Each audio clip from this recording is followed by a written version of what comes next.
ఆడు దింపి దింపి దింపి ఆ పందుకోకుండా నా మీద డామ్ నడిపోయాడు.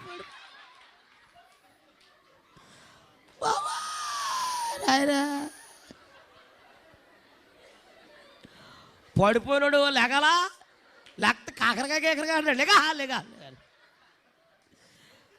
ఆడు లేచి వెళ్ళిపోయాడు. ఈ పందుకోకుండా మీద పడిపోయాడు. ఈలోగా ఫోన్ చేసింది ఎవరో, అయ్యగారండి సుశీల.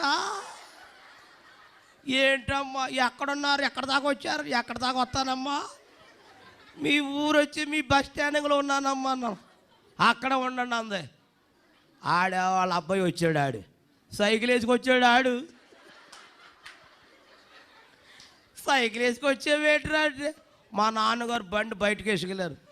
బరి జాగ్రత్తగా నడపరా అన్నాను. వెనకాల ఎక్కించుకున్నాడమ్మా. ఆడు సీట్ ఎక్కలేదు. ఆడు సీట్ ఎక్కమని నాకు అందదండి, నాకు పెడలు అందుతుంది అన్నాడు. ఆడు బాబో ఈడు కూడా ఎక్కడ పాడేస్తాడే ప్రభువా, నాయన కాపాడు నాయన. ఈలోగా గేదెలు వచ్చేస్తుంటే ఊరే గేదెలు వస్తున్నాయరా జాగ్రత్తగా తోల సైకిల్ తక్కనండి. ఆడంటాడు మీరు గట్టిగా పట్టుకోండి అన్నాడు.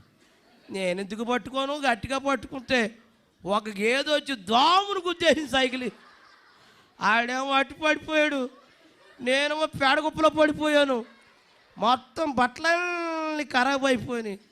ఆడంటాడు సారీ అయ్యారు సార్, ఊరే నీకు సైకిల్ అందం అవుతుంది, అప్పుడు ఎవడన్నా పంపవచ్చు కదరా అంటే, నేను బాగా తొక్కుతాను, ఆ గేదె వచ్చి గుద్దేసింది అన్నాడు. వెళ్తే సుశీల గారు అన్నారు, అయ్యగారండి ఏంటి బట్టలు కర్రు అంది. మీ అబ్బాయిని అడిగమ్మా అన్నాడు. సర్లే అయ్యగారు స్నానం చేసేయండి, అయ్యగారు గబగబ స్నానం చేసేయండి, బట్టలు ఉతికేస్తాను అంది. బట్టలు ఉతికేసింది. మరి నా సైజు బట్టలు ఉంటాయి వాళ్ళ ఇంట్లో ఏమా ఉండవు. ఆవిడ అందరూ సుశీల అయ్యగారండి మా ఆయన కొత్త చొక్కా ఎట్టుకొచ్చాను. ఎక్కడి నుండి?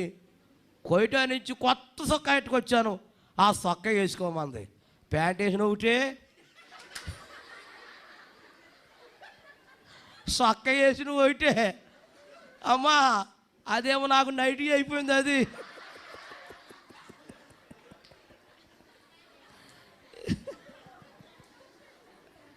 దేవుడికి స్తోత్రం చెప్పండి అమ్మా. మంచి కానుక ఇచ్చిందమ్మా, 70,000 కానుక ఇచ్చిందమ్మా. కొట్టు అలా స్తోత్రం పెట్టి కొట్టు, స్తోత్రం చెప్పండి. హల్లెలూయా. సౌలు రోజు